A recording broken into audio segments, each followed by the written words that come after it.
Dear students, after external morphology and skin of Hemidactylus, coelom of Hemidactylus, skeleton of Hemidactylus, today's topic is digestive system of Hemidactylus. Digestive system as usual consists of alimentary canal and digestive glands.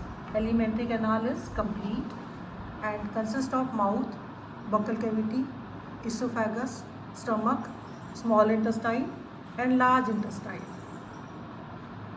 Mouth, wide slit bounded by immovable lips, both lips covered by horny scales.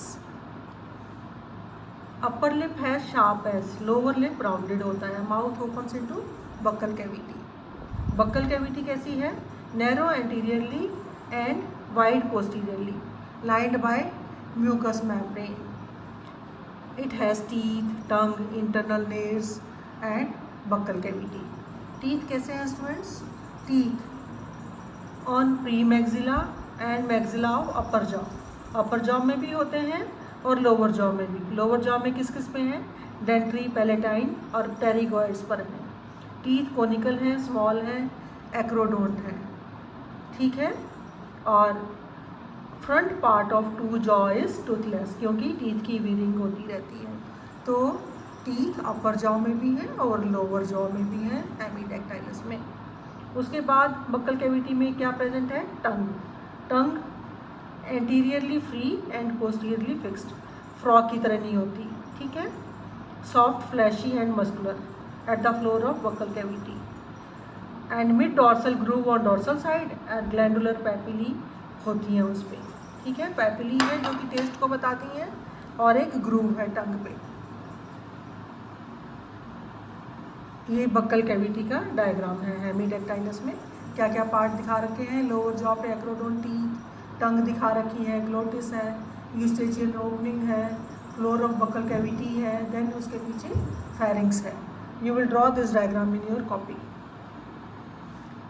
अब तीसरी structure buccal cavity में क्या present है?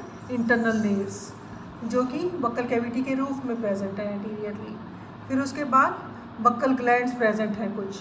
Buckle glands buccal cavity की mucus membrane में, जो कि mucus secrete करती हैं. ठीक है.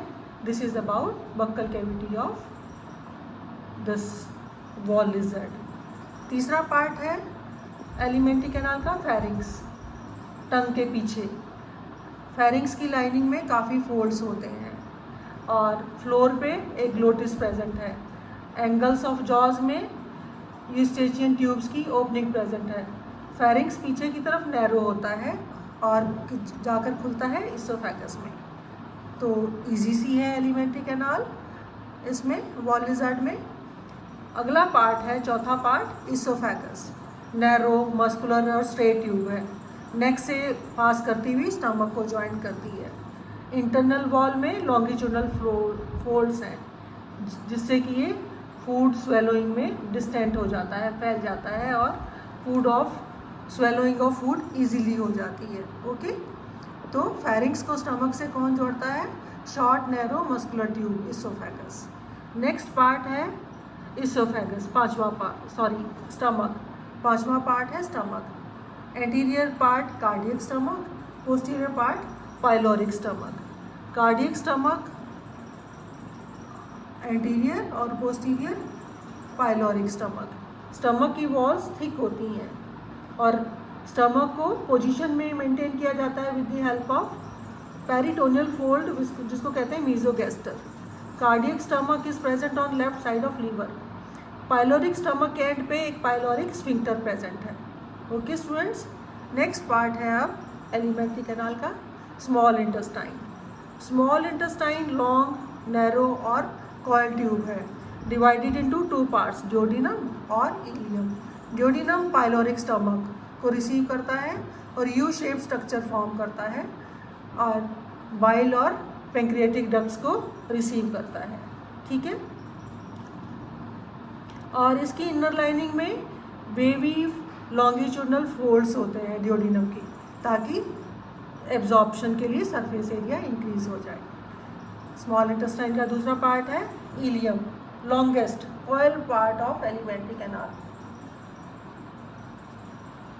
इसमें भी फोल्ड होते हैं जैसे ड्यूोडेनम में होते हैं, और ये जाके खुलता है एलिमेंट्री कैनाल के अगले पार्ट में, लार्ज इंटेस्टाइन में। Large intestine divided into colon, rectum and cloaca. Colon anterior wide part receives ileum and posterior narrow part leads into rectum. Rectum short tubular thick wall structure है, fecal matter को store करती है, opens into cloaca by anus. Third part है large intestine का, cloaca. It is divided into three chambers: coprodium, urodium and proctodium. Urodium receives ureters and gonoducts.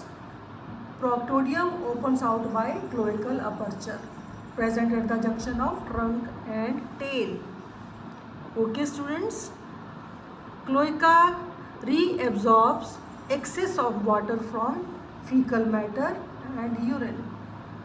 Because it is uricotelic in nature, water scarcity is found in hemidactylus, so cloaca helps in absorption of water from fecal matter. This is about elementary canal of hemidactylus. This diagram of elementary canal you will draw in your copy.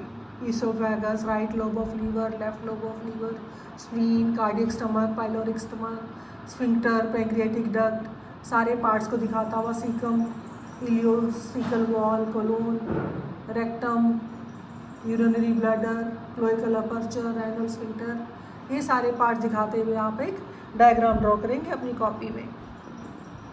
Now next part of digestive system is digestive glands. Alimentary canal के बाद सिलिवरी glands के बारे में बताएंगे आप, gastric glands, liver, pancreas और intestinal glands. Common description है इन सबका। सिलिवरी ग्लैंड्स बक्कल कैविटी में प्रेजेंट है। Okay, gastric glands stomach mucosa में प्रेजेंट है, जो कि गैस्ट्रिक जूस को सिक्रीट करती हैं। लीवर बाइलोब्ड है, right lobe and left lobe, and dorsal lobe is also present. In addition of two lobes, one more lobe is present, dorsal lobe, so it has three lobes. Small sac called gallbladder is present on ventral side. Okay, and gallbladder stores bile juice secreted by liver. Cystic duct arises from gallbladder and hepatic duct arises from right lobe of liver to join the first bile duct. Second bile duct also rises from left lobe of liver. तो liver के बारे में मैंने क्या बताया? 3 lobe structure है, right, left and dorsal. और इसमें सिस्टिक डक्ट प्रेजेंट है जो कि फर्स्ट बाइल डक्ट को फॉर्म करती है, और सेकेंड बाइल डक्ट भी प्रेजेंट है। गॉल ब्लैडर में बाइल सिक्रीट होता है। नेक्स्ट डक्ट है pancreas, digestive gland, narrow band like gland present in loop between duodenum and stomach. Pancreas में भी पैंक्रियाटिक जूस सिक्रीट होता है, वही एंजाइम्स प्रेजेंट हैं जो कि पैंक्रियाटिक जूस में प्रेजेंट होते हैं। ओके, इंटेस्टाइनल ग्लैंड्स, ये इंटेस्टाइनल म्यूकोसा में प्रेजेंट होंगी और इंटेस्टाइनल जूस सिक्रीट करती हैं, वही एंजाइम्स प्रेजेंट हैं जो कि इंटेस्टाइनल जूसेस में प्रेजेंट होते हैं, माइलेज, माल्टेज, लैक्टेज, वो सब। Okay, this is about alimentary canal and digestive glands of wall lizard. Physiology easy है, कार्निवोरस है, इंसेक्ट्स पे फीड करती है, इन्वर्टिब्रेट्स पे फीड करती है। माउथ से इंजेक्शन हो जाता है with the help of tongue and lubricated and masticated with saliva and teeth. Digestion gastric juice और hepatic juice and bile juice, intestinal juice की हेल्प से डाइजेशन हो जाता है। इजेशन क्लोइकल अपर्चर की हेल्प से फीकल मैटर बाहर throughout किए जाते हैं। This is about physiology of digestion and digestive system of Hemidactylus. Okay, next is respiratory system of Hemidactylus.